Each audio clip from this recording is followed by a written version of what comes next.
બગસરાના આદપુર ગામે 10 દિવસમાં 2 લોકોને સપડંખ મારતા લોકોમાં ભય ફેલાયો છે. લોકોને સારવારથી હોસ્પિટલમાં ખસેડવામાં આવ્યા છે. વરસાદી વાતાવરણમાં જીવજંતુઓ વધારે નીકળતા જોવા મળતા હોય છે.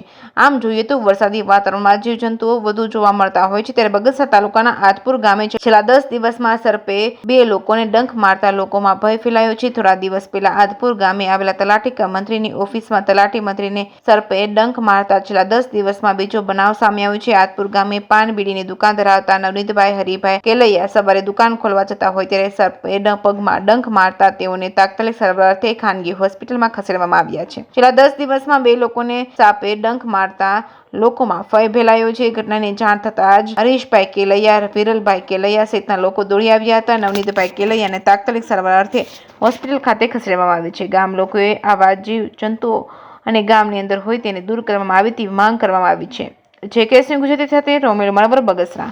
અમારા ભાઈ નવનીતભાઈ હરિલાલ કેલૈયાને સવારમાં 6 વાગ્યામાં સાપ કર્યો. મારું ગામ આદપુર, બગસરા તાલુકાનું, અમરેલી જિલ્લો. મારું નામ વિરલ ભવાનીશંકર કેલૈયા. એ અમારી ભાઈ મને સવારના 6 વાગે ઉઠાડવા આવ્યા કે સાપ કર્યો. એટલે તરત અમે ગામના ચંદુભાઈ કરીને છે પાથર, એની ગાડીમાં 4 વ્હીલર કામડિયા સાહેબની દવાખાને આવ્યા. તાત્કાલિક સારવાર મુજબ અત્યારે સારું છે.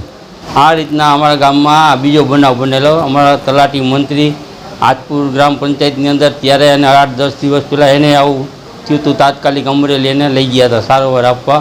એ અત્યારે એને પણ સારું છે, જેથી કરીને આવું બીજી વાર ન બને. અમારા ભાઈને અત્યારે તો બહુ સારું છે. સવાર 6 સવા સવાર તમે પૂગી ગયા હતા દવાખાને. એને નવનીતભાઈને પાનનો ગલ્લો હતો. એ સવારમાં 6 વાગે એને ગલો ખોઈલો. એ ભેગા એને બેઠક હતી ને 2 વાગ્યા હતા. સીટ પાસે સાપ બેઠો હતો તો તરત એને ડંખ મારી દીધો. એ ઝટકો મારીને 2-3 વાર ઝટકો માર્યો હતી. સાપને ઘા કરી દીધો પગે. હા, સાપને પકડી લીધો છે.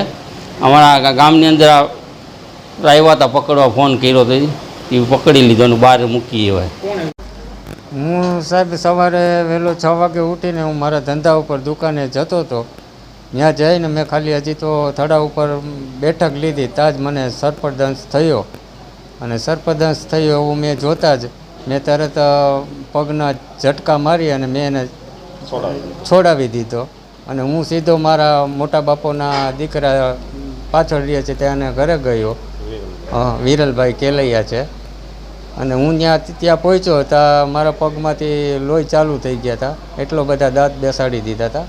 પછી હું ઘરે આવ્યો અને તાત્કાલિક અમારા ગામની 4 વ્હીલ સાથે અમે દવાખાને પ્રાથમિક સારવાર લીધી. અને આ પહેલાં અગાઉ અઠવાડિયા 10 દિવસ પહેલાં આવી રીતના એક બનાવ બનેલો છે સર્પદંશનો. હવે વન વિભાગ કોઈ યોગ્ય કાર્યવાહી કરે તો સારી વાત છે.